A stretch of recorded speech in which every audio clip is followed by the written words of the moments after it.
Jordan, did everything? Those questions look okay that I sent over Oh to yeah, you? Stuff? it's perfect. All right, cool. And we're pretty low key. Our story is we're well, we have a couple of our teachers that couldn't make it, but we're teachers um uh we got talked into our students and starting a podcast, and 2 years later, here we are. That's awesome. So, That's awesome. yep.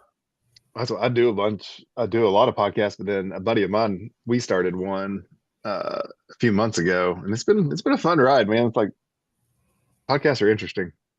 Yeah, they are. I just love it. Just like the people we meet, like Oh you. I yeah. mean, it's just been great. And I see you got Smoky Woods back there, Derek from Oh Crivets. man, I I got mean, tons. I have. yeah, we had him on a few episodes ago, and we're only an hour and a half south of Crivets, where his home base is now Oh and stuff. yeah. And so, I'm gonna yeah, be up that's there. We're doing that. I do a lot with them. okay. I cook a lot with Derek, and then I'm actually doing Harley's bike week. Derek and I are doing bike like the corporate bike week. Yes, So he mentioned yeah, that to so us too as well. yeah, I'm Oh, doing that with him. oh, awesome. We may be seeing you down there then. That'd That's be awesome. awesome. That'd be perfect. Yeah. Yeah, it is a small world. Holy cow. And I was, going through and I've been following you on social media for a while and just love your mission and what everything Thanks, man. you're about. And I'm like, that's why I kept on. I try not to be too annoying, but I'm like, Oh, I have to get you on if we can because it's such a great message. And my mom's a deaconess and, oh, sweet. Yeah, yeah, so I have that connection. And so, it's been a wild just ride, man. Our last couple of weeks have been wild. Like getting number one at the Royal has like blown up my life. Like Yeah, that's so. awesome, dude. That's awesome. Congratulations, man. That's awesome. It's so good. And then I saw that you had the number one mild sauce right now too, and Yeah. that's And then that's great. we made world food, so we can talk about all that, man. It's been a cool, just God showing off. What I keep saying, like just it's the way it Yeah. works. So I got a little. We'll start up here. I got a little introduction, and then we'll go right in. And Brian will start us off with the first Perfect. questions, and him and I will just alternate. And well, then we'll go through and we can go as long as you want, as short as you want through all the I'm good. questions. It's we just go and we're just casual and just like to talk and Cool. just get the message out. That's what we Love like it. to do. Love it. So, all right, Mr. B, you good? Oh, I'm ready. Can you hear me? Yeah, oh yeah, I got you, brother. All right. All right, so I'm going to hit record, and we're live on YouTube too. Oh man. So Yeah. we Sweet. usually get a few people that watch it, and I'll keep an eye on it because sometimes we do get questions from people too as Cool. well. So, all right, welcome back, episode 39, I believe. Today, our guest is you have to see him. You've had to see him somewhere on social media. And this past 2 weeks, his life, as he said, has been crazy and blown up. And I just can't wait for everyone, all our listeners, to hear his story. The research I've did on him and what I've just it connects. It connects, and it's what the barbecue community is all about. And which we're so honored to have this man on our show tonight. So, with no further ado, Pastor Jordan Davis of Indiana is a visionary behind the Smoking Pastor Project, a powerful blend of faith, food, and service. As both a pastor and skilled pitmaster, he has turned his passion for barbecue into a mission-driven nonprofit dedicated to feeding communities and restoring dignity through real meals. What began as serving free barbecue to pop-up events has grown into an organization that partners with food pantries and outreach efforts to provide high-quality, fully cooked meals to those facing food insecurity. Through the Smoking Pastor Project, Pastor Davis leads initiatives ranging from relief and community outreach to producing ready-to-eat proteins for families in need, meeting one of the most critical gaps in food assistance. His work is rooted in a simple but impactful vision: faith, food, and family, using the universal language of food to create connection, inspire hope, and bring people together. Driven by compassion and purpose, Pastor Davis continues to transform lives one meal at a time, proving that a shared plate can nourish both body and soul. Crafting smiles, one bite at a time. It's our honor to have Mr. Jordan Davis join our podcast today. Thank you for joining us. Man, thank you all. I love it. I love it. Love what y'all do. Awesome. All right, I'll start off. Nice to meet you, You too, man. Pastor. We all have a story. Yeah. As Z kind of alluded to beforehand, we have a story, not as honorable and certainly as unique as yours. So if you could share just with our viewers, what your story and what drew you to barbecue, and especially with how did you develop the Pastor Project? Yeah. So I think, I always tell people like, how'd you start? I think everybody has a story. I think for me, early age of growing to church and, there was potlucks, but then when I moved to Texas at an early age, we always went to a barbecue restaurant after church. And I think that's where it started of like that taste of barbecue and the pit and the smell. And that's what, I mean, still today, that's what brings people together. I passed a barbecue place just tonight and I'm like, and I smell barbecue every day of my life. And I'm like, that smells so good. I can't smell when I cook anymore, but I can smell when other people cook. But I think just that started the thing as I look back now of seeing community. And so I think as I grew up, barbecue kind of left for a while. My dad's not a big barbecue guy. He's a grill guy. We eat a lot of barbecue. My dad does brisket in the oven and it's really good. Like people knock me for saying that, but it's really good. But always a grill guy, always had that old school Weber, which is why I got tons of kettles on my back porch because of that. So grilling was the thing. And then as I went off to college, started grilling a little bit. And then I went a long time without having a smoker. And then 2017, 2018, I started wanting to get back into smoking, not just having a grill, especially I hate gas grills. Don't knock me. I just don't love it. I love that natural fire. And so really got into trying to find smokers and started buying on Marketplace and one smoker. Basically, long story short, one smoker led to 12 smokers on my back patio. And my wife was like, this is every guy's dream. My wife's like, can't you just get one big smoker instead of all of these stupid smokers in our back patio? And I'm like, oh, yes, I can. So, really got into like wanting to learn different types of smokers. I started on an offset. So for me, switching over to pellet was weird. Now I run about 50-50 mix of both. But that kind of turned into, we started posting videos, and that's what took off is everybody has a COVID story. We started posting videos during COVID, and coming up with the smoking pastor kind of was edgy enough where people questioned, what are you smoking, dude? Like, what kind of pastor are you? And so really that is what really pushed a brand, and I didn't realize, I told somebody the other day, like, I never realized we were creating a brand, but it's turned into a brand. And what we're trying to turn this brand into is a nonprofit brand. So really then the food part, the nonprofit part came from our church has a very large food pantry. We serve a school down the road with 29 different languages. So very multicultural, very diverse, very poor. And so we started doing that. And what I saw by us establishing a large food pantry is the quality of meat that we were getting from the big food banks was horrible. I mean, stuff I wouldn't feed my dog. In fact, some of it just looks like perforated chicken. It's dog food grade stuff. And that's what food pantries are getting. And our whole gist of starting a food pantry at our church was everybody's our neighbor. We're going to offer our neighbors our best. And so we're a pantry that if we try to buy name brand stuff because we want people we want to show dignity through food. And so that kind of was COVID. And then I turned into starting to do a lot of catering for churches, for our church, for other churches. And I was like, man, this is great. But like I was losing money on these jobs because I wanted to be so cheap. I was like, all I want to do is feed people. Yeah. And so those two worlds kind of collided one day. And I'm like, what if we start doing free food events? So we started handing out food for free, whether that be feeding homeless or feeding downtown. We partnered with the NBA. We partnered with the WNBA. We partnered with all these large organizations feeding large groups of people. And I was like, man, I kind of like this. I love feeding large masses of people. And that was great for a season, but then real quick, you wear yourself out doing free food events all the time. It's not sustainable. And so I was sitting in a board meeting with our nonprofit guys, and we established this nonprofit. And they're like, Jordan, like you're all over the place. You're a creative guy. Like you're just running 30 miles an hour, flying 50,000 feet up in the sky. Like, what do you think you're supposed to be doing? I was like, man, we're supposed to be the largest producer of fully cooked prepackaged meat for food pantries. And they're like, where did that come from? And I'm like, I have no idea. First time I ever said it. And that was about 2 years ago. And we've been on this journey for 2 years to try to establish. And so the last year, it started out just putting quality protein in food pantries, especially a couple of food pantries here in Indianapolis. And man, God has really just been working that of what does it look like for us to be the largest producer of fully cooked prepackaged meat for food pantries across the nation.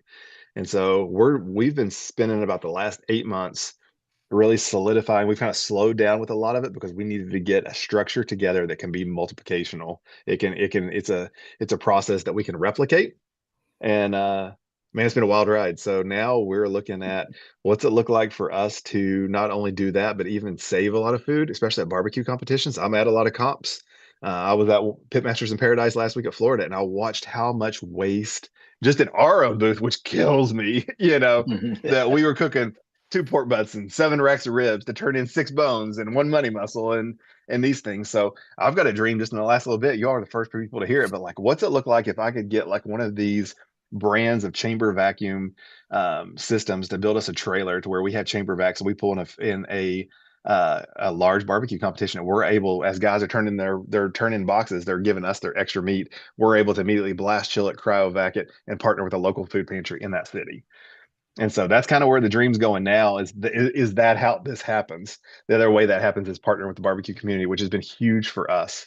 Of we can partner with guys that are already doing this in their cities and say, hey, can we just light a fire under you to just take once a month and get a bunch of guys together around a pit and knock out 50 pork butts, which is pretty fun to do that many at a time, Yeah. and put some meat in some local pantries. So yeah, long story short, man, it's been a wild ride, but that's the goal. And we've tried to stay laser focused on, I can get really caught up chasing shiny things, but we can get caught up in cooking all the big events. I'm cooking Memphis in May in a couple of weeks. I'm cooking the Royal. I'm cooking all these big opportunities, but it's all to promote the Smoking Pastor Project. It's not building a platform for us. It's how can this event elevate what we're doing? Yeah, I think that's just an amazing story to how you use your platform to pay it forward. I mean, that must feel so rewarding. I know you said it right away, like cooking for people, like that's barbecue, right? Like Yeah. that's why we all do it. I love cooking barbecue because I mean I like barbecue, but I also like just doing it for other people, for my Yeah. family. I can only imagine what that feels like and how rewarding that feels to do that Yeah. for people that are less fortunate. I know like when I cook for my family, some of them look homeless, but they're not, so, but Yeah. it's, I can only imagine. I think that's an amazing journey for sure. And I hope it Well, continues. especially Amazing. with kids. So I've been a children's pastor 20 years, and there is something about kids getting protein early in the morning, especially. So we do a lot of hiding. We hide good protein in special places, what we say. I do a lot of brisket breakfast burritos. We do a lot of um, pulled chicken, grilled cheese, Texas toast, 3 different kinds of cheeses, garlic butter, like hiding that protein where kids will eat it. That's just a near and dear to my heart. Kids need protein, and it's a spot where a certain group of parents just are failing, and let's be honest, like that's what it is. And so if we can partner along those parents and say, hey, we'll take care of the protein for your kids this week, here's 5 pounds of meat for the week, like that's the dream, that's the goal. It's great. Yeah, I love that goal because before it doesn't matter what school district we've been teaching at, no matter where you are in the United States, there's always that need, Yeah. always, and people and communities are good about hiding it, Yeah. but there once you get to know the kids, there is a need everywhere for that. Yeah. So it's so awesome. Yeah. So building off of that, where the Smoking Pastor Project has, you have quite a, as you alluded to, the following on social media, and also recently development of your own sauces and rubs. And I'll let you go because I were talking before we started live about it too as well.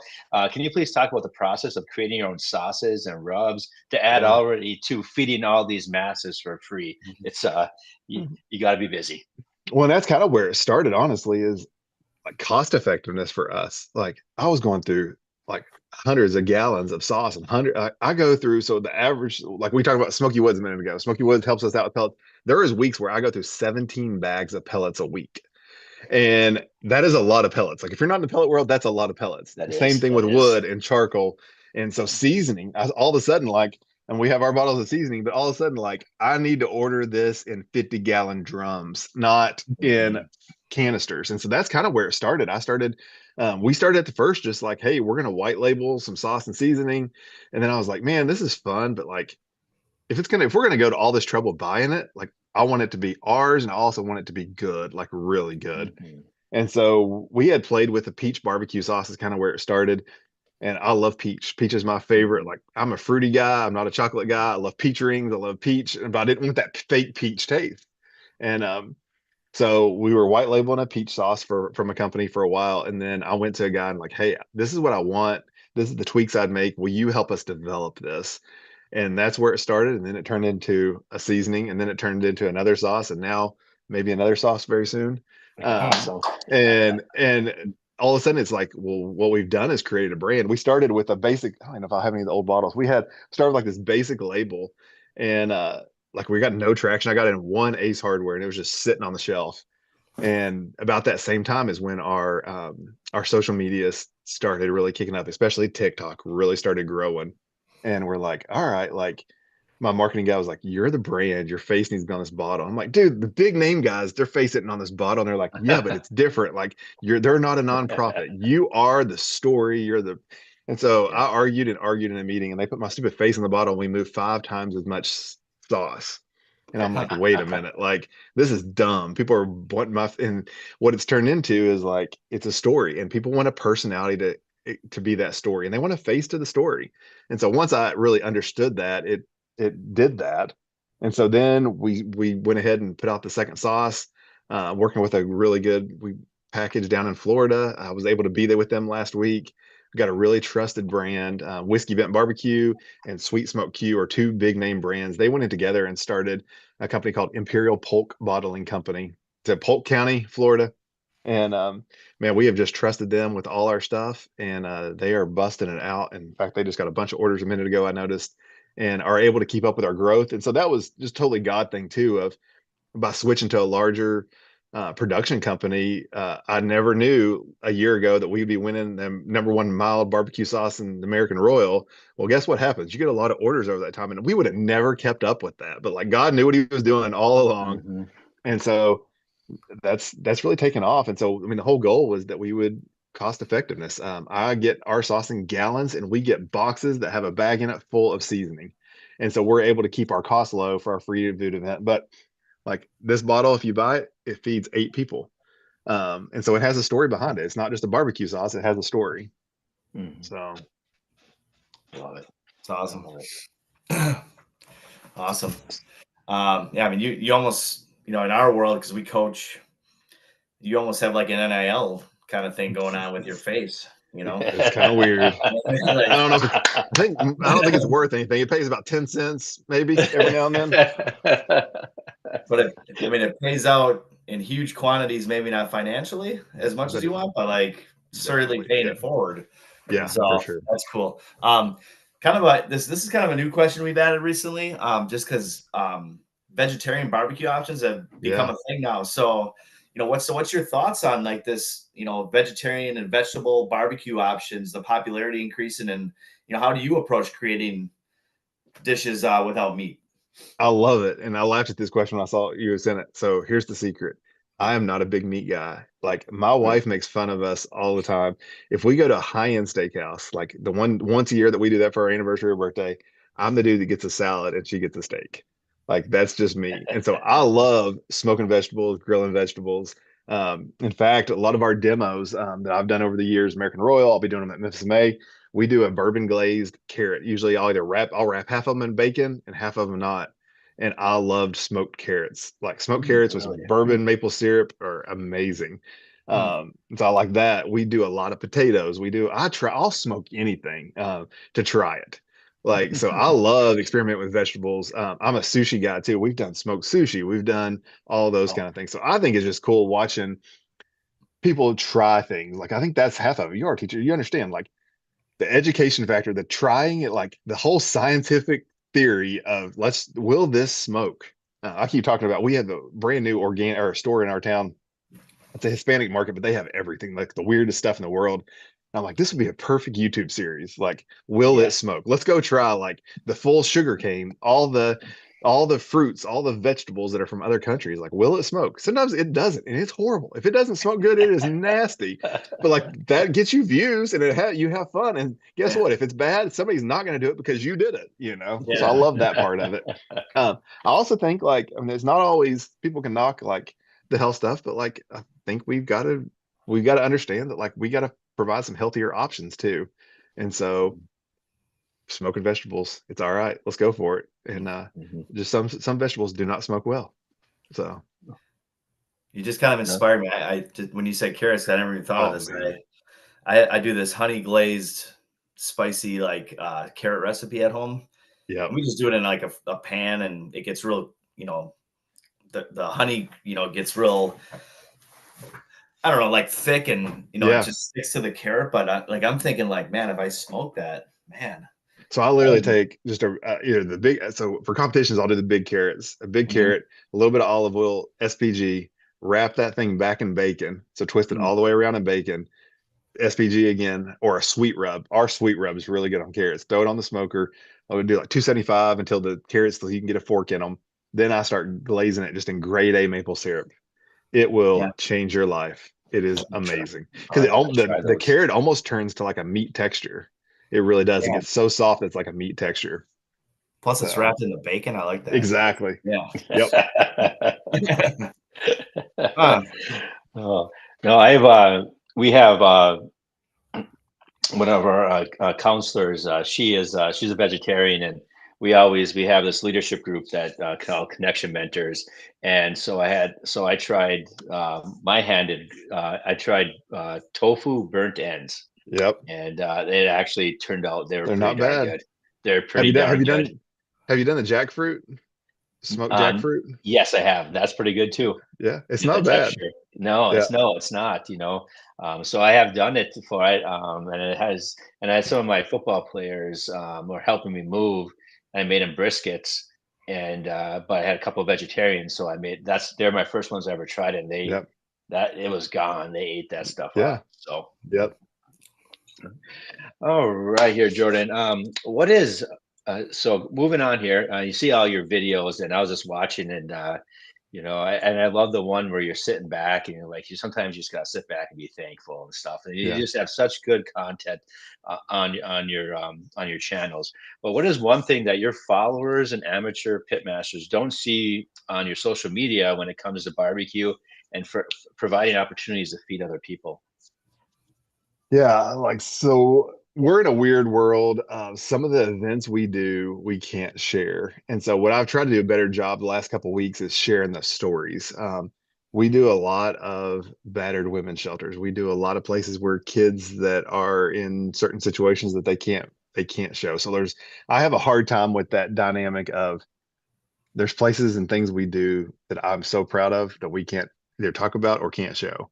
And that's the hard part. So like I said, I'm trying to do better at sharing those stories. So I think they don't see the hard part. They don't see that not only are you offering a meal, sometimes you're offering what could be their last meal sometimes, or you're offering a little bit of hope. We fed a prison a few years ago, and we went to actually feed some of the workers, and ended up getting to feed some of the guys on work release. And it was so funny. It was so humbling too. It was like I had made this bomb cornbread. I'm talking like jalapeno cheddar, cream cheese, awesome cornbread. And these guys are like, dude, like, I'm sorry, but like I can't eat no more cornbread. It's like so stereotypical, but they're like, really, like, I do not want cornbread. And so like you think you're offering something so amazing. So I think people miss out on the stories. They miss out on the behind the scenes, the stories.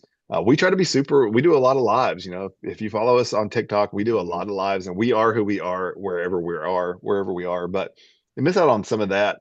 I also shelter from some of the hard stories. I try to keep people to where, like, I've been in ministry a long time, and some of the stories you deal with are pretty tear jerkers, pretty hard. You're offering a meal that you don't know where their next meal is coming from, and you want to help more, but you just can't. I mean, at some point we're out for the day, or we don't have the ability to offer more. And so I think that's the stuff that that keeps me up at night.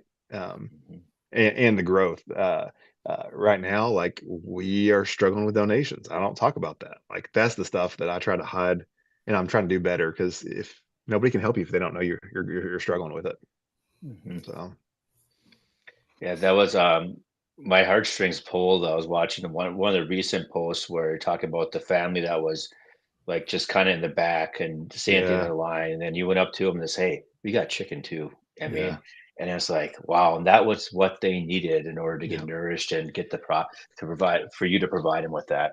Yeah, and that's where that's the first video I've tried to be super vulnerable of, like, I didn't knock it. I didn't knock anybody for pork. Like it'd be real easy to Yeah. be like, dude, I see it a lot of the guys that are trying to do some of the stuff we're doing.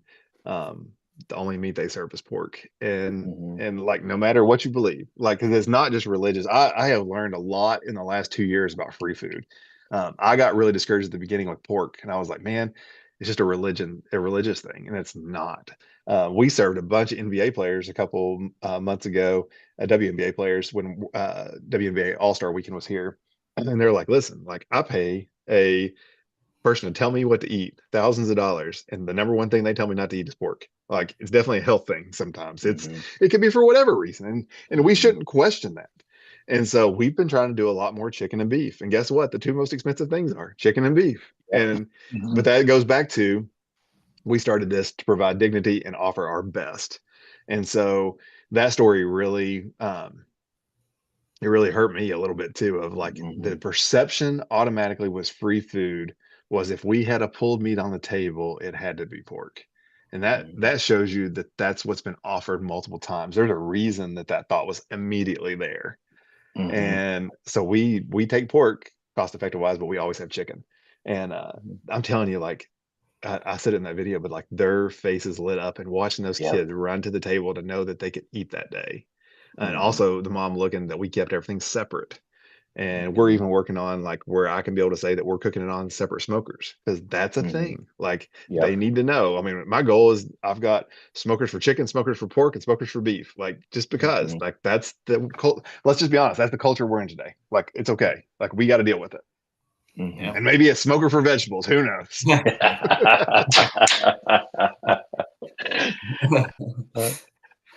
All right, on to another question about wood. So a little lighter of a question now. So Yeah. what types of wood do you prefer, and why? And do you have a method to your madness as far as like what you're making with Yeah. different selections of wood for different Definitely. dishes? My favorite probably is pecan and cherry. I love pecan and cherry. Those are two of my favorites. I'm a post oak guy for brisket. Definitely depends on what I'm cooking. So I run pecan, cherry, and apple on all of our chicken and all of our pork. Any mixture of those three, four will be great for me. I'm in a place where if I'm cooking on a big offset, I can get apple pretty easy where I'm at. Whereas apple orchards everywhere, we get small splits. They burn super quick, but they're good stuff. Um, but man, I'm old school. If I'm running a brisket, it's going to be straight post oak and probably some hickory, and that's it. Like I'm not putting no fruity wood in there. And if I'm cooking on the pellet smoker, I'm emptying that hopper.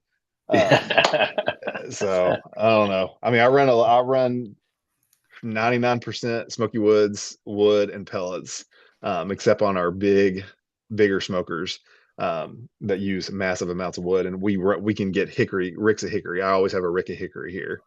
So if I'm running that big smoker, and a lot of times we're doing burgers, a couple thousand burgers at a time on that thing, and they're not really smoking anyway. They're straight cooking, but we're running sometimes a quarter of hickory in there to get it going.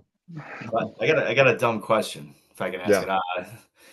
I'm there's just no dumb curious question. why you don't use any fruit wood with the brisket. Like, is that just like a nostalgia That's just a thing for me. I think tradition? it's Like, old school tech. It's the old school Texas in me that you can't take out because I okay, throw all some right, all mesquite right, in there too. okay, okay. um, Because I love I my think apple cherry too. pecan. Yeah, Like, I think there. too. Depends on what I'm cooking on. And what I mean, I always have hickory laying around, so I run hickory a lot just because of that. But that's not what my choices are. It's what I have readily available to me. Now, if I fly to a different state to cook with somebody, it's whatever they got's what we're using. So if we're cooking beef and all they got's apple, guess what? Yeah. It's gonna be a little fruity brisket, and that's okay. So, Jordan, I see that. I mean, according to your Instagram, you follow 4,224 people. Yeah. So that's just awesome because we follow a lot too. But who are some of the pit masters that you follow, and why do you like to Mm, follow them? man, probably my favorite person to follow is Susie Bullock. Hey, girl. Hey. Yes, Susie. Man, I have learned more from Susie, and I actually finally I haven't got connected to her yet, but I've got connected to some of her team. And one amazing people. I got to meet a couple Yep. of the people that work for them a couple months ago. But she's the girl. Like, if I am struggling with a recipe, which I do a lot, I'm like, how does Susie make it? If works for Susie, it's going to work for me. And so she's probably my number one for sure. Um, I like to follow people that one follow me, but also I have a relationship with. So the Mhm. Heats, the Malcolms, the the Matts. I love cooking with Big Jake. A lot of these guys Yeah. that I get to meet and get to do stuff with and to help support us. I love following them because they're always on the cutting edge of what's next. They're the ones creating the what's next. I love that, and then I love following the small businesses. So I've got a desk full of seasonings all the time of people that send me stuff and it's stuff that nobody's heard of. And I love because they're inventors in the barbecue world. They saw a need. I love talking about like especially brands. Like I love following and finding small seasoning brands because there's a heart behind the brand. There's a heart to why they started something. And I love being able to share that story. And I love being able to use our platform to help project that story. So a little bit of both. I love following the top people, but I love finding the small people that nobody's heard of. Yeah, That's we met it's a small one at Meat Fest right next to us out of Racine, right, Z?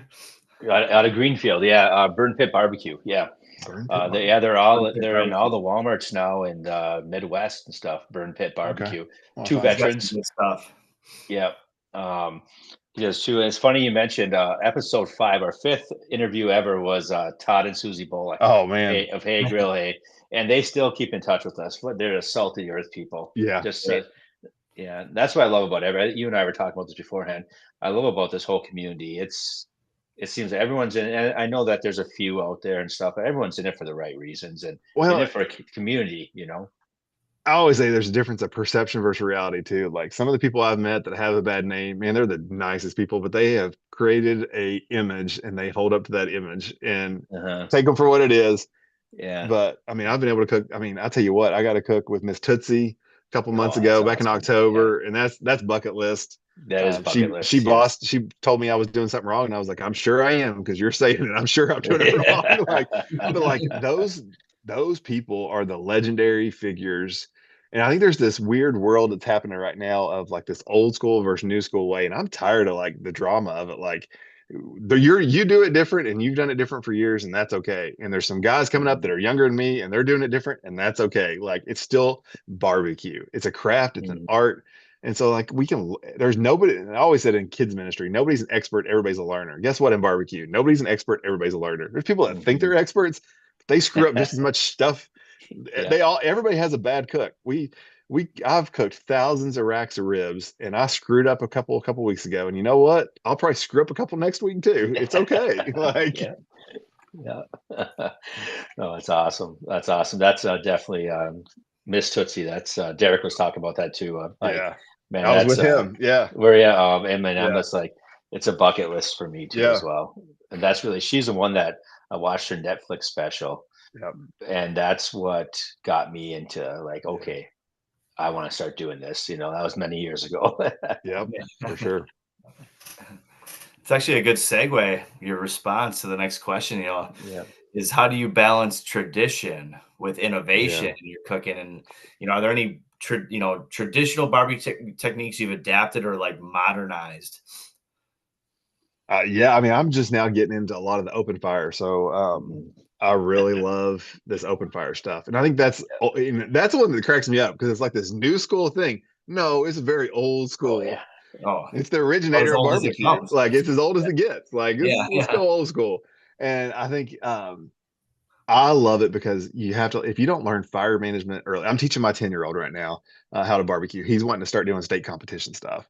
And I'm like, Cool. man, like he's got a crappy the stupid grills from Academy or Walmart that are stupid cheap. Bought him this little $60 grill, and guess what? That way, when he gets a fire too hot and it messes it up, it's okay. Like he's got to learn to manage fire. Mhm. And so I think that's the start of it all. But I think for me, like people are going to knock pellet grills, and I'm like, man, I can make a mean brisket on a pellet grill. Now, Mhm. I have a very high end pellet grill that runs chips. There is a cheating method to that, but like I think people are just knocking different things, and I think, man, like you have to take barbecue to where you're at. Um, I still will do a pig in the ground. I'd rather have a pig in the ground than a pig on a spit, but a pig on the spit looks pretty cool. Like, Yeah. it's all those things of like I think you have to realize who you're cooking for and what you're cooking. And you can take it one of two ways every time. You can do a hot and fast method. You can do a low and slow method. You can do a spit. You can do, I mean, that's the beauty of barbecue. It's craft barbecue. And it's the craft that you want it to create it. You Yep. know?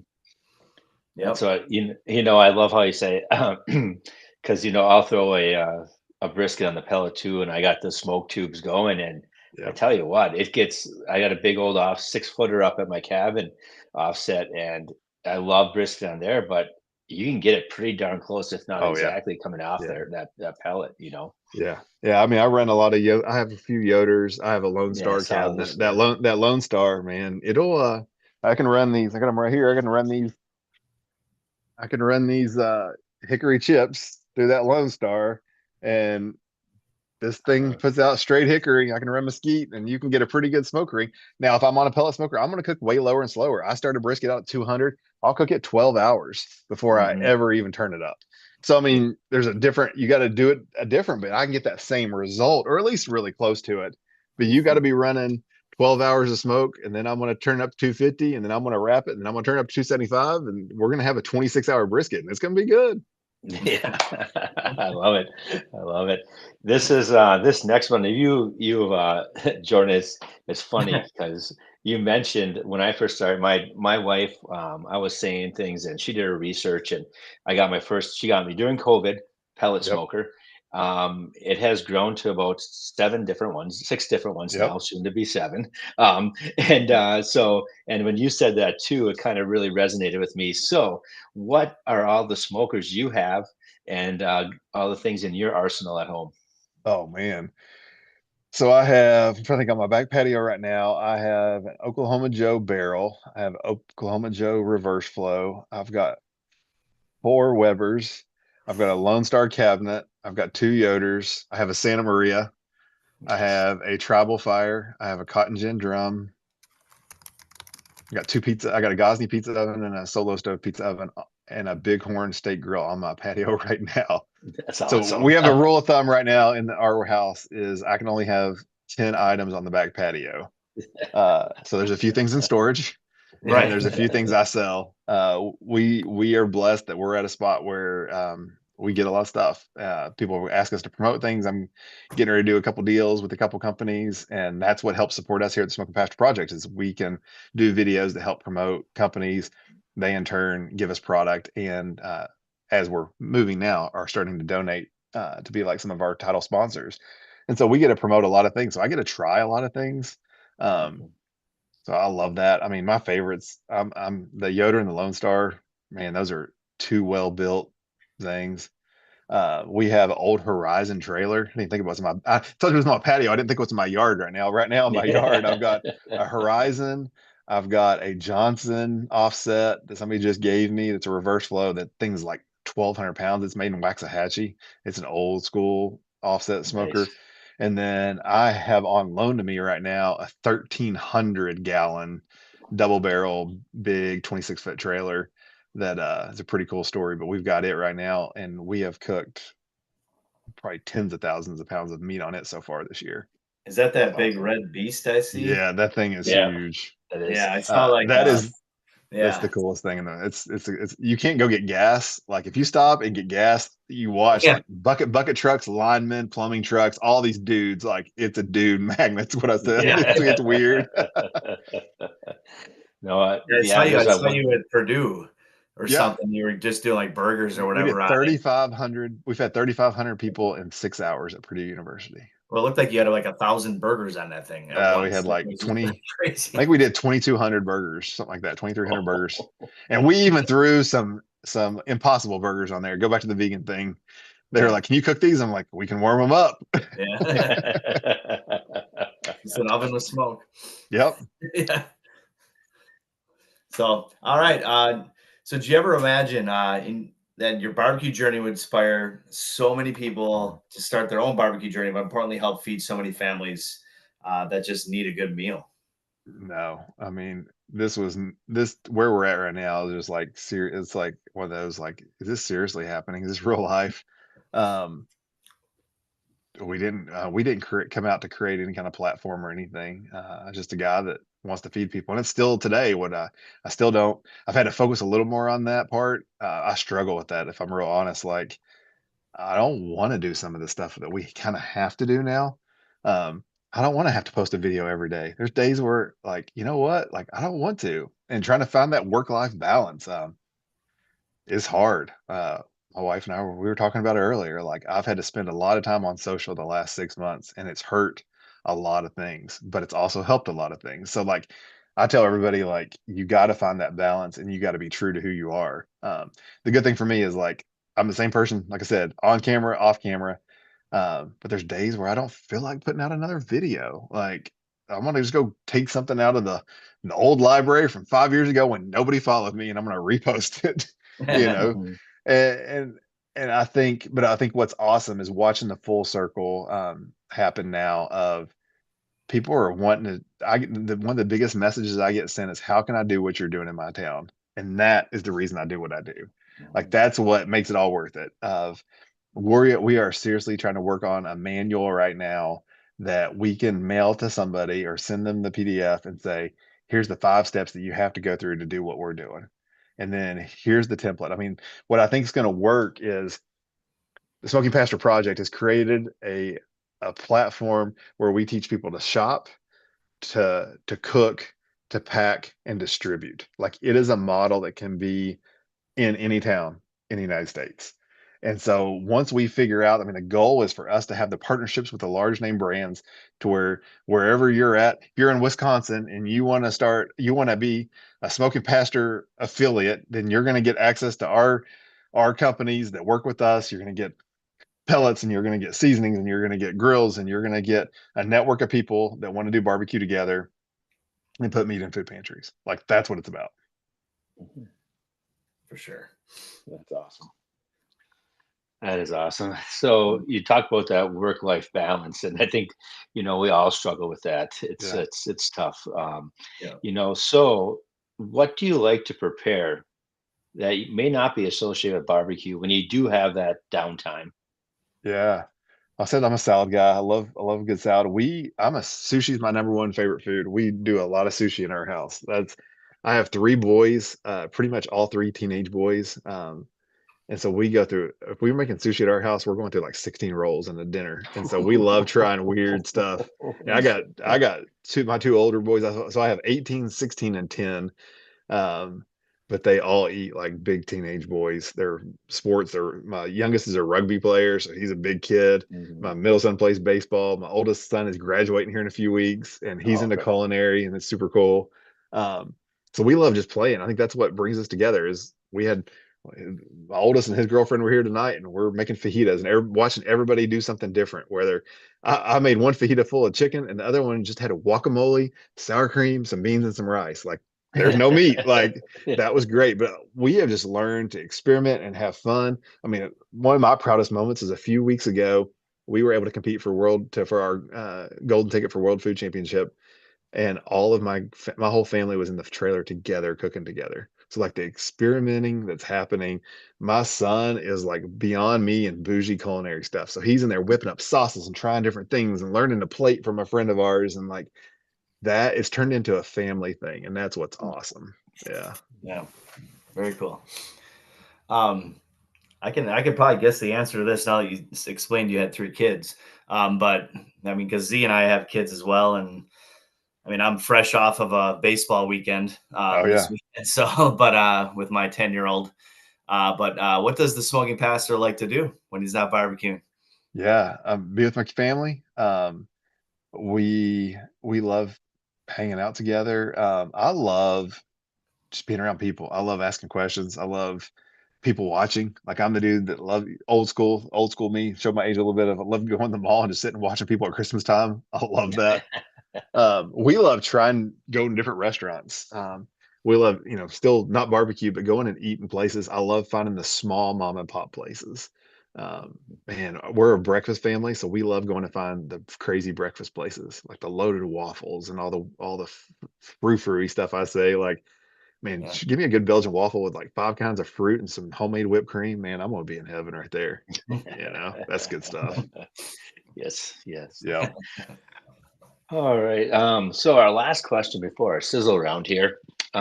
What's the most memorable experience you've had so far with your mission and the Smoking Pasture Project?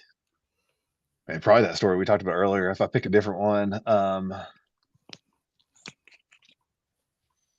probably the we coached 2 years ago, the NBA. So we had back to back NBA and WNBA back to back years here in Indianapolis, but NBA was here for the All Star weekend, and we were able to do an event where so what happens a lot of times is a couple NBA players will come in and they'll revitalize some courts in downtown wherever the All Star city is that year. And so we were able to partner with them in the Hoop Bus, which is an amazing nonprofit, and feed a bunch of people. And it was the first event where I had a lot of family and friends come, and they're like, all right, you've been talking about this for a long time. We see it. We see what's happening. We see what it's so like the first time where like people around me were like, dude, you can't stop. Like you got to go. Like we got to grow this thing. So it's like the first time there was buy-in from friends, buy-in from family. Uh, the public saw it, the public bought into it, and I'm like, okay, like this can work. And so I think that just the reassurance of like what we're doing matters, I think was a big thing for me. But also the first time we really had momentum publicly, that was when our social media really kicked off at that point. And it wasn't about the social media views, but it was about people that were buying into what we're doing. And knowing you're not crazy, like I feel like it's a Field of Dreams moment. Like if you build it, they will come. Dude, I'm building it, but is anybody coming? Like, is anybody coming to help? Like, I mean, I think right after that's when we got our first donation. Like my wife and I had been funding this out of our pockets, and I'm a pastor. Like I don't make any money, Yeah. and it's like, you know, okay, like this is great. We can have these big grand visions, and we're still to that. So we didn't talk about it, but I am 3 months away from not having a job. August 1st is my last day at the church after 20 years in ministry. Wow. I don't know how I'm getting paid. We're just going for it. And so like it's that, but it goes back to that moment of like, okay, like we're going for it. And so it's been a wild ride. And now we're at that moment where, all right, we think there's going to be funding come in, but is there really? I don't know. Oh, wow. Well, like Yeah, you that's said, God has a plan, right? Oh So yeah, for sure. yeah. Yeah. And I mean, it's the barbecue, it's been very interesting and very humbling. So, um, we run on monthly donations. That's how we do what we do. So it's the $10 a month, it's the $25 a month people, the reoccurring donations is that's the bread and butter to a nonprofit because that guarantees how much meat I can buy every month. I mean, our operating expenses are high. We got a Sprinter van that I just put like 3 grand into. It's diesel, so you know what fuel is for that thing right now. mhm. It costs a lot to do what we do. We're having to look for warehouse space. So it's these recurring donations. But what's been crazy is I thought for me, who I am, I thought it was going to be a lot of church people that were giving. It's been the barbecue community that is my biggest monthly donors are all TikTok people, Instagram people, people that believe in what we're doing that are barbecue people. Guys at barbecue competitions. A guy last week at a barbecue competition is like, man, like I don't have a sauce or seasoning or a business that I can send you stuff. Can I just give you money every month? And I'm like, yeah, that'd be awesome. Like that's Yeah. great. But it's those people that believe in what we're doing. And so it's been amazing to watch the barbecue community come around what we're doing. Hmm. That is awesome. Nice. It's so awesome.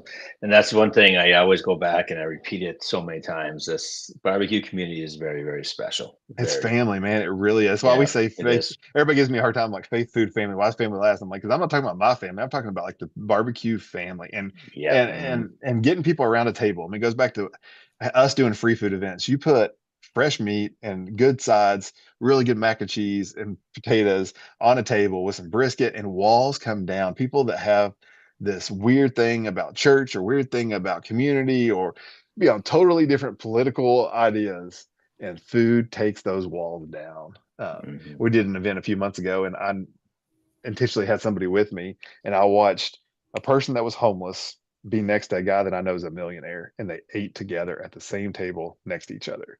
Hmm. That's what barbecue does, right Mhm. there. Yep. Yeah, it For does. sure. All right. So, Jordan, we're heading to what we do as our sizzle round. And this is actually our listeners, our feedback. This is like some of their favorite thing is when they get people who they see, like you doing your great work. this kind of like it relates to them because they are in the kind of same realm. Then, so you can just say the first thing that comes to you. If you want to explain it a little bit, you can. Okay. Completely up to you. So we'll kind of Mr. B will start us off here, and we'll just alternate questions. So we got about 10 of them. Cool. All right. We'll start with a lob here. Favorite cut of meat to barbecue? Oh man, I'm a brisket guy, but I'll take some brisket or some real good beef ribs. Big plate beef ribs, not no small short ribs. Your favorite rub? That's a hard one for me. I get so many good ones. I mean, ours is pretty good for pork and chicken. I'm a chupacabra brisket magic guy for brisket, but my wife would say, and she will say, she loves. I don't know if you all have had this one. Bartlow's barbecue sweet red dirt is probably that's the rub that's used most in our household. Oh, So there's a couple different answers. That's a good one. That's the guy I do a podcast with. But that's the most used rub in our house. Huh. Well, I can't say that. Ours is the most used rub, but his is the one that not being paid to say. Yeah. Yeah. All right. Favorite side to prepare? Oh, I love bacon wrapped asparagus. Yeah. Oh, yeah. A favorite dessert using the pit or not using the pit? Oh, I love dessert peach cobbler, but my favorite sweet thing is cinnamon rolls. So we do cinnamon rolls. We learned here's a do not put like big yeast cinnamon rolls in the smoker. They taste horrible. They take on smoke really quick. What we've learned to do is make the caramel glaze stuff, pecan, caramel, all the gooey in a cast iron skillet, put that on the smoker and then pour it on those cinnamon rolls. It is so good. Yeah, that's the best. Good. Good tip. Yep. Sorry, mine. Preferred smoker or grill? It's like picking a favorite child. Like you gotta. Yeah, I'm gonna have one of them be mad at me. Pellet Grill is either the Lone Star or the Yoder. They're my two favorites. But man, that big old Jolene trailer, there's nothing like it. Nothing like that thing. I mean, you could put three or four whole hogs on that thing. Wow. I know that thing's huge. Yeah. That thing's huge. Preferred temperature or preferred smoking temperature. What is your preferred smoking temperature? Sorry. Yeah. I'm a 225 guy. If I don't know what I'm going to cook it at, it's going to be 225. All right. Preferred wood. You kind of touched on it, but if you had to pick something, what's your preferred wood to smoke with? Probably. It could be a combo. We've had those answers too. Like I would answer as a combo. I'm a combo guy, but yeah, I'll say I love my pecan and cherry. But if I had to pick one, I would go with something that could cook with everything. So it'd be the post oak. So your favorite pit master to work with? Man, my wife. No. Good answer. Yeah, that's the number one. Man, I think out of people I get to cook with on a regular basis, man, Big Jake. If you don't watch that dude, like he's amazing. He looks like he's so young and he's so full of knowledge. He's just so humble. I think that's for me. Like I love working with somebody that's super humble. That's who Derek said too as well. Big Jake, and I've been in touch with Big Jake, and we had a couple of times lined up and it didn't work out. So we're looking forward to getting him on here. Yeah, I think he's just an amazing guy. I'm excited. I get to cook with Little Gringa. Have you all know who she is yet? No. She's probably the hottest young name in barbecue right now. She's only 12 or 13. She's winning a lot of the open fire meetups, and I get to cook with her in a couple of weeks. I'm super excited to do that meet and cook with her. What's the name? Little Gringa. I can get you all connected to her. Yeah, for sure. Yeah. Yeah. She's really good. Huh. All right, moving on. What do we got now? Oh, favorite streaming station or music to listen to while barbecuing? Oh, man, I'm not a big music guy, like super honest. I like some old school country though. Mm-hmm. Yep. Yeah. It seems like it fits the barbecue. It does. Sure. It does. Yeah. Some Willie, some Waylon, Merle, some old school. Yep.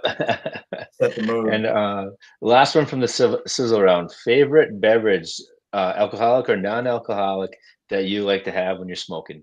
Oh man, Man, it's a hard choice. I'm a big into like the Waterloos and the like crap, I just left my mind. What's the green bottle Texas water? I would go through it all the time in my house. I just completely forgot what it was. But That's all right. one of those. I'm a Diet Coke guy. I'm a diet if I'm around a smoker, I probably have Diet Coke around it. Nothing wrong with that. Or L8. L8's a Kentucky thing. I'm a big L8 guy. Okay. That's a Kentucky soda. Okay. Yeah, I never tried that before. Oh, it's a good one. Is it to try that next time driving through Kentucky? So Oh yeah, on the it's way green down bottle. to Florida, green bottle. Yep. I'll have to try that. Yeah. All right, Jordan. To end our podcast, we end our interview. Our fans always want to know what you're up to next. And you kind of talked about some things, but I know you got some big things going on with the Smoking Pastor Project. And so, anything you would like to share? Anything you would like to touch on? Go for it. The stage is yours. Yeah, so I'll be at Memphis in May. I'll be at the American Royal. I'll be at the Harley event we talked about earlier. I'll be at Harley Davidson's event. Those are the big events. We got a lot of big nonprofit events coming up. I was just booked tonight for a large backpack drive where we'll feed thousands of people at that. Lots of big events in Indianapolis. I'm competing at World Food Championship, so I got that golden ticket. So that's going to be one of the highlights I think for us this year of that's stepping into that's a different world. Like if you're a comp guy, that's the bougie stuff. Like that world is totally different. Like you're plating like you're a high end chef, but you're doing barbecue. Those are the big ones. I'm excited. We're working on like a barbecue with another buddy. We're working on a barbecue devotion book. Truly like a spiritual devotion book to go with barbecue. What's that look like? I'm trying to book a lot more men's events and those kind of things. So that's the stuff I'm looking forward to. Like, how do I get to intertwine this faith and food together? So yeah, and then hopefully we're going to be having a spicy sauce soon. So yeah, awesome. Yeah. So for our people that want to try your sauce, like us, Yeah. So the best place to get it right now is to order from the website. Yeah, order from the website, smokingpastorproject.com. We have the saucy. The saucy is the one, number one mild barbecue sauce out of hundreds at the American Royal. This one is really good. The peach is my favorite. This is like wing. If you like wings, this is my go-to wing sauce. We've got 3 guys running this on comp right now. I think top 10, 3 different places this week. Guys that are running on the comp circle. It's really good on chicken. So chicken wings, thighs, legs, guys that are using in the comps with drums are really good.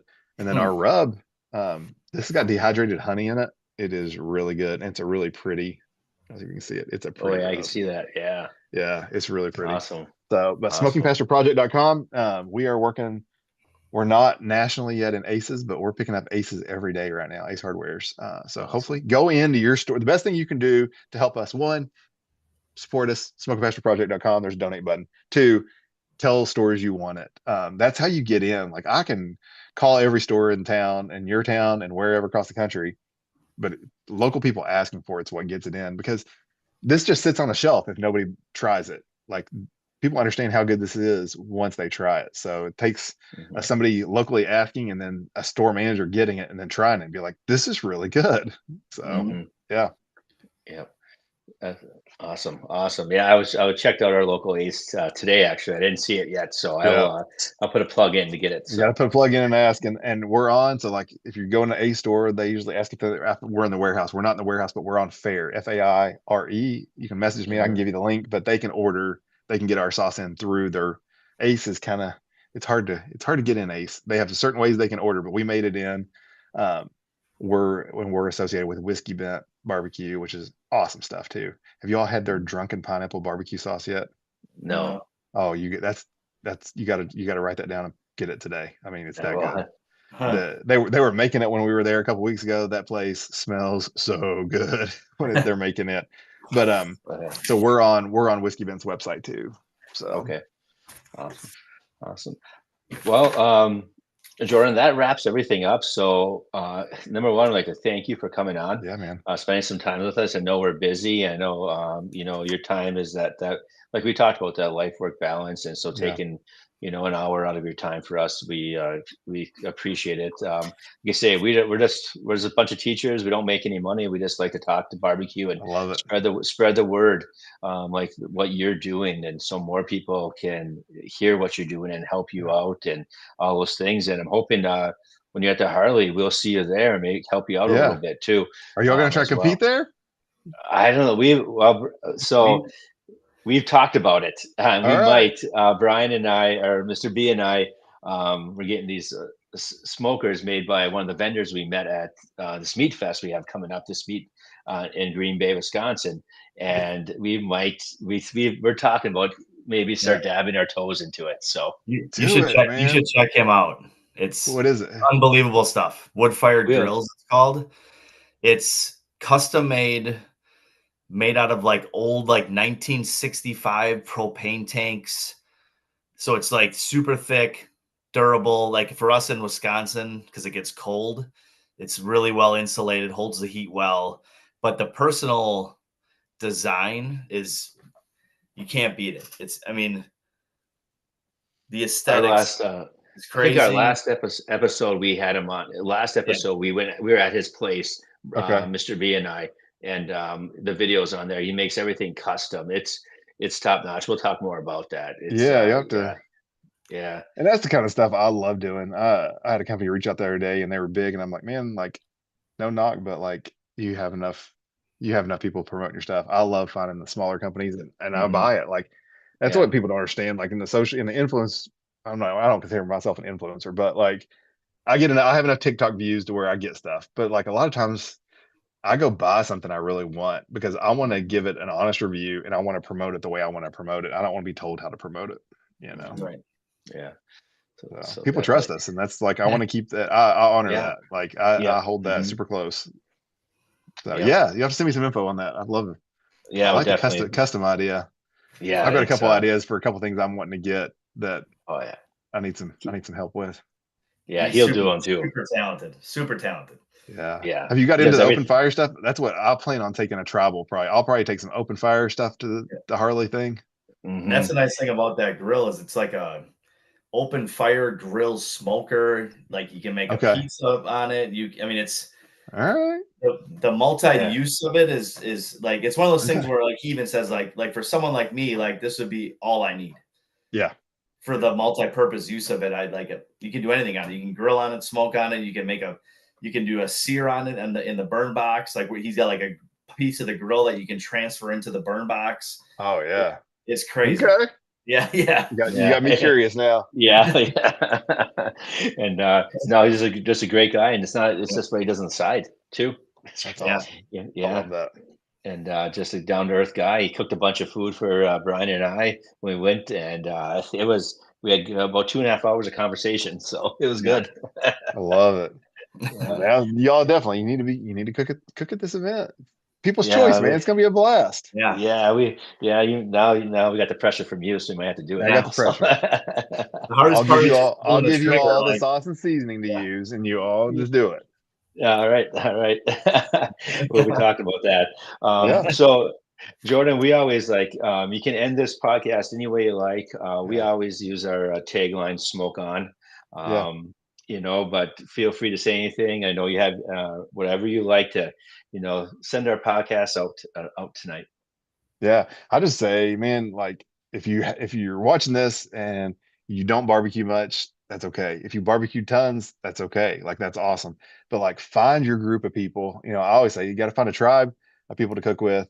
And our whole thing is crafting smiles one by a time. Like amazing stories happen in barbecue.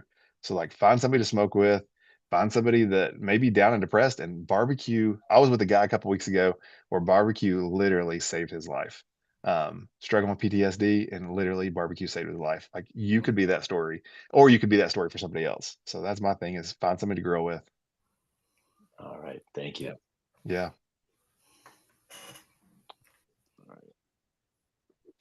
All right. It's done recording. Awesome. That was awesome. I knew it was gonna be good. I've been excited for this, and I always wonder, because I don't want to push too much. And I kind of, but I'm like so excited to get you out. Well, it sounds bad, like, because I'm just now getting to that level of like, I get it's not I get hundreds of messages a week, I know and then you. Yeah. you're all of a sudden like, we did it. So we did, I think 2 weeks ago, we finally did it. We did 1 million views in 1 week, and Wow. I'm like on TikTok, and that was crazy. That And I'm is. like, and then I think even today, like we've done, I think 30,000 views just in the last like 8 hours on TikTok, and I'm like, this is weird. Like Hmm. it's strange, and you can't put it. I've tried to figure out the whole like what works for me. I can't figure it out. There's not a time. There's not a place. Hmm. I can't get YouTube to grow. I can't get Instagram to grow, but TikTok is it. I mean, we did a Hmm. live stream 2 weeks ago, and we had 26,000 people coming to our live stream. That's And crazy. that's where we're only 22,000, I think, followers, but 20 the companies are seeing the views from the lives, and that's what's getting us free stuff right now. It's Nice. the Awesome. lives. Yeah. Yeah. Hmm. And they realize my audience is pretty much straight barbecue. Like there is no crossover. It's barbecue people. So Hmm. yeah. Yeah. That's awesome. So you're just north of Indiana, right? Or Yeah, Indianapolis, and correct? I'm right. Yeah, I mean, we're pretty much on the line. Like I live 5 minutes from the city line. So my Okay. church is in Indianapolis. The warehouse we're looking at is in Indianapolis. Um, we're just on the north side. So 'Cause, yeah. my wife, her family is just down from Fort Wayne, Indiana, Okay, yeah. and we have a family lake cottage in Angola, Indiana, Okay, which is yeah. on the tri-state border there, Yeah. right off Yeah. on 80/90, the toll road. Yep. Yep. So definitely, and we're down there a lot this summer. So maybe there can, if it lines up, and I come down and help you with something Yeah, man. It'd be fun to find launching your a time. send me a message and we'll figure out if we get an event. Sometimes we're going north. So what's happening for us is there's a lot of nonprofits that are helping downtown right now. And so I'm kind of Mhm. pulling out of some of the stuff. The other thing is Indianapolis straight up made homeless encampments illegal, and they're straight up arresting people right now. So Wow. what we're doing is trying to figure out, like I had a really serious call last week of Indy's they put 9.6 billion